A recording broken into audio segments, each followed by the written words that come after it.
Hi guys, we're going to be moving on to lesson 18 today. This is going to be our last day focusing on cause and effect. We've been learning that good readers pay attention to cause and effect relationships within a story.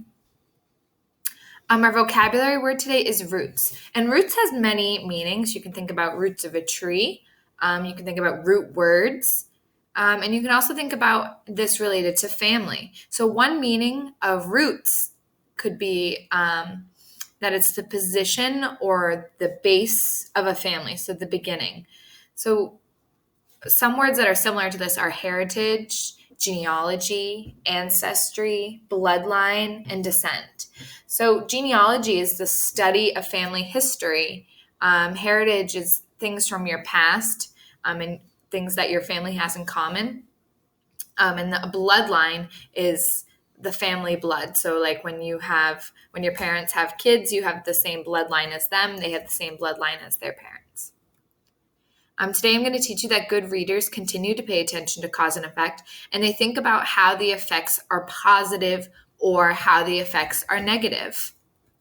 So what's the difference between positive and negative? Well, positive means good, and it's the opposite of negative, and negative means bad, and that's the opposite of positive. So some of the impacts were positive on the people in the environment, and some of the impacts or the effects were negative on the people and the environment.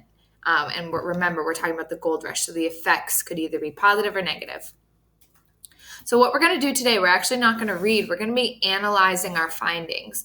So right here, this is a list. This is a list from our last couple lessons where we talked about the effects the gold rush had on the people and the environment in the Yukon Territory. So we want to be thinking about what are the positives and the negatives, and do the positives outweigh the negatives? Was this a good event in our history for the people and for the environment? So as I'm doing this, as I'm going through this list, to think about overall, I think the gold rush has had a blank, positive or negative, impact on the people, and a blank on the environment, positive or negative effect. Okay.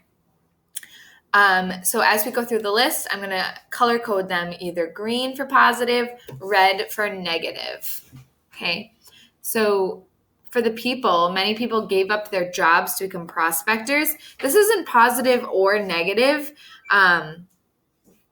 Because who knows if they were successful or not after giving up their jobs.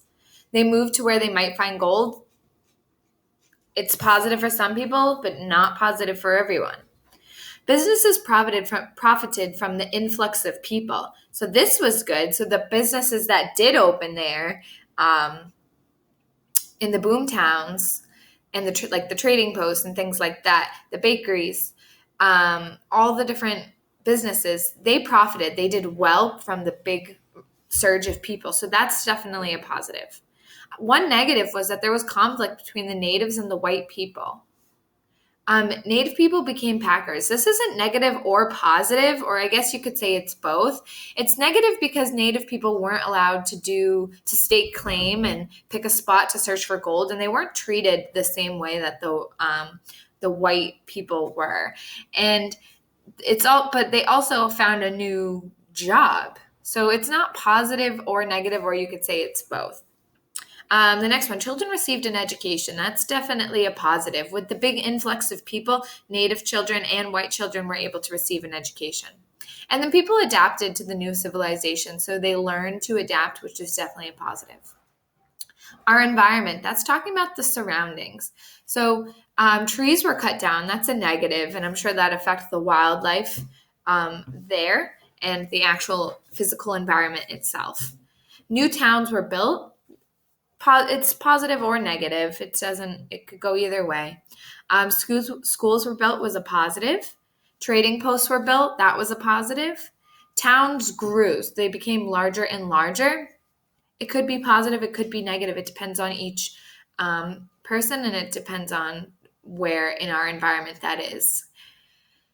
Fishing and hunting were important. So using up resources could be negative, but also it was very bountiful at that time because it wasn't highly populated.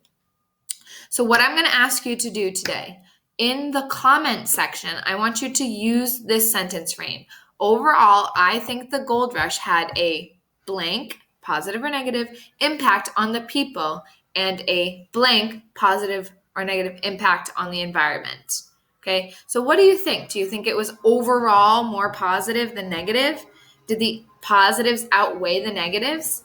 Okay, and in addition to that, I also posted a link, and I thought this was really cool. In with the assignment, that it says the sights and sounds of the Yukon, and it kind of takes you on a train ride through the Yukon Territory and what it might look like and sound like during the Klondike Gold Rush. And I think you'll see how beautiful Yukon Territory was. Okay. Tomorrow there is a no school day. I'll still be on commenting. So if you're completing work, that's great. I'll still be around. But it is a no school day. So you do not need to be logged on tomorrow. If you are, I'll be around. There will not be new assignments post tomorrow. And then things go back to normal Monday. The week after that, the Monday is the same situation, but I'll let you know when that gets closer. Let me know if you need anything. Feel free to email me, comment on anything to contact me. And I hope to hear from you guys soon.